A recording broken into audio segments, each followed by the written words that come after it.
up, my people? Today we are talking about narcissist gaslighting phrases. What are those go-to phrases that gaslighters will use to manipulate you? That's what we're talking about today.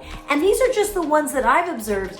I'm sure you have your own set that you notice when you hear them, or you're looking for a resource that will give you some examples of what those are. That is what we're here to do today. So while you're here, like and subscribe. Let me know what you want to hear more of, less of, and let's dive in.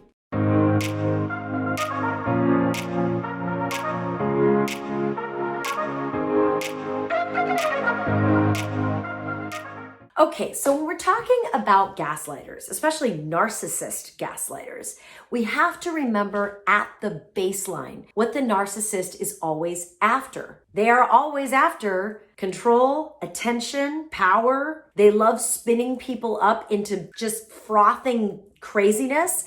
They live for that kind of action. They don't care if attention is positive or negative. They just want it. So when you think about the phrases that a gaslighting narcissist will use, it's going to be stuff like they want to make you feel guilty, right? Maybe a phrase like, you don't care about me. You don't care. When somebody says to you that you don't care because you've just laid down a boundary, no, I'm not willing to do that. Or no, I don't want to go there. Or no, I don't think that's fair. And they say, well, you just don't care about me. You are getting gaslit. That is a form of manipulation. Anyone who mixes up your boundaries with your feelings for them is someone who is either unconsciously gaslighting because they just don't know any other way, or they are very consciously gaslighting you, in which case they are a narcissist. Either way you slice it, when you say no to something and someone uses your no as evidence that you don't care about them, that's gaslighting. Heads up, red flag,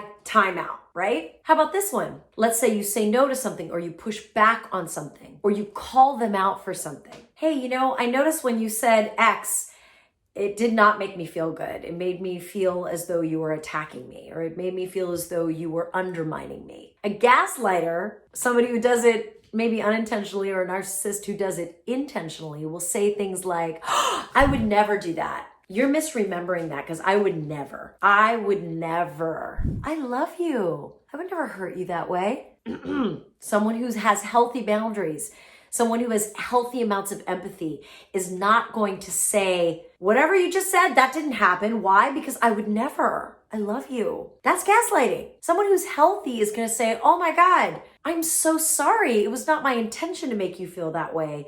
Tell me more. Tell me how I could fix it. Tell me how I can make it better. That's a healthy approach. Gaslighters? They're going to say, how could you possibly think that of me? I would never. Be on the lookout for that phrase, okay? Another go-to phrase that I've observed with gaslighters and narcissists is this one. Oh yeah, well, what about me? Right? Let's say you say, God, I'm so stressed out. I need support. I'd love some help with this. Oh yeah, you think you're stressed out? Well, listen to me. Listen to what I got going on. If you are with someone that is constantly trying to up the level, it's like a suffering contest. If somebody's always trying to outsuffer you, that's a classic gaslighting play. Because what they're doing is they're trying to tell you, you're not allowed to complain.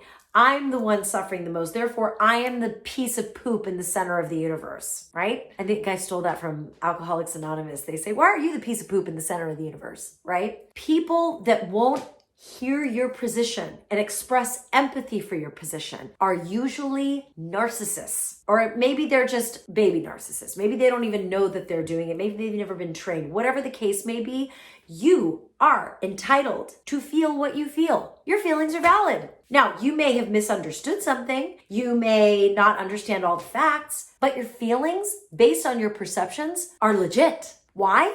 Because you're feeling them. Now, someone can check in with you and say, gosh, I am so sorry. That was not my intention to make you feel that way. This is what I meant to say. Like, that's acceptable. But someone who's trying to outsuffer you, oh yeah, well, you think you've got it bad. Well, look at me. Look at all the suffering I'm doing. We're not talking about you. We're talking about me. classic gaslighting phrase. What about me? Here's another one. That's ridiculous. That's ridiculous. What you just said is ridiculous. The thing about the phrase, that's ridiculous, or you're being ridiculous, is that it's like a dismantling, disarming phrase. Instantly, it makes us feel exposed and silly and like everybody thinks we're crazy. I mean, it's classic gaslighting phrase, right? If I say, look, I'm upset. I expected that you were going to do X and you did Y, and I'm upset. They might say, no, you're being ridiculous. Or my other favorite gaslighting phrase that is a telltale sign of gaslighting is this one. You're blowing this way out of proportion. How does it feel when someone tells you, you know what, you're blowing this out of proportion? I don't know how you feel, but when somebody tells me that, it makes me either furious because how dare you? Or it makes me second guess myself like, God, am I crazy? Is this really not a big deal and I'm just making this a bigger deal than it is?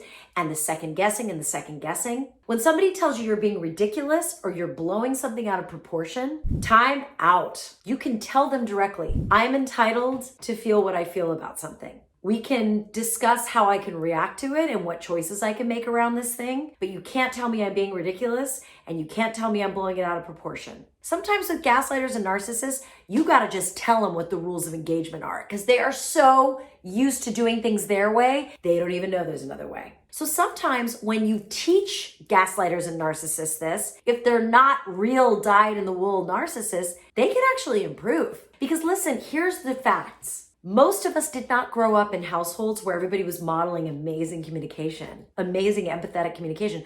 So we are going out into the world as baby narcissists and gaslighters because that's what we grew up with. So you have to give people an opportunity to change, to learn what your boundaries are, to learn the rules of engagement, and to play ball fairly. Here's a gaslighting phrase that was used on me years ago. I couldn't believe how effective it was. And if I could turn back the clock to my younger self, boy, would I have advice for her. So here's the situation. I was giving an all-day workshop. It was like me leading groups through a whole day of programming. There were 700 people in the audience, right? And when I would take a break, I would go in the back in the green room and just shut down like a robot. I would shove a bunch of protein in my mouth, I would drink a bunch of water, and I would try and be quiet because then I'd have to go back out and manage this massive room for the rest of the day, right? This other person who was also in the room who had a different engagement with me came up to me and said, hey, I want to meet with you about that thing that we're doing. And I started to say to him, hey, today's not a great day. I need every ounce of energy I have to manage this crowd. But before I could finish the sentence, he said, let's see how good you are. Let's see how good you are. Are you able to do all this and handle my stuff? Let's see. Let's see how good you are. And of course, my ego and my inner pleaser was like, oh gosh, okay, I guess I gotta be really good. Let me show you how good I am. So I switched gears, did like an hour prep with him in my lunch hour break while eating, and then had to go back out on stage. And as I was walking back out on stage, I thought to myself, I cannot believe I let myself be gaslit that way. I was clearly trying to say no. And he's like, let's see how good you are. He was goading me into doing what he wanted me to do, not what I needed to do. So beware of that too, my friends. Beware of that too. Listen, there's a million phrases, a million different ways you can slice this. But as a rule of thumb, remember, you're allowed to feel what you feel. You also need to listen to the way they feel, right? This isn't all about me. This isn't all about you. It's a two-way street. You get to feel what you feel. They get to feel what they feel. What we don't get to do is tell each other that our feelings aren't valid or use manipulating phrases to talk each other out of the things we feel. I hope that was helpful. Please join me next time. I can't wait to see you. Shine on. We need your light.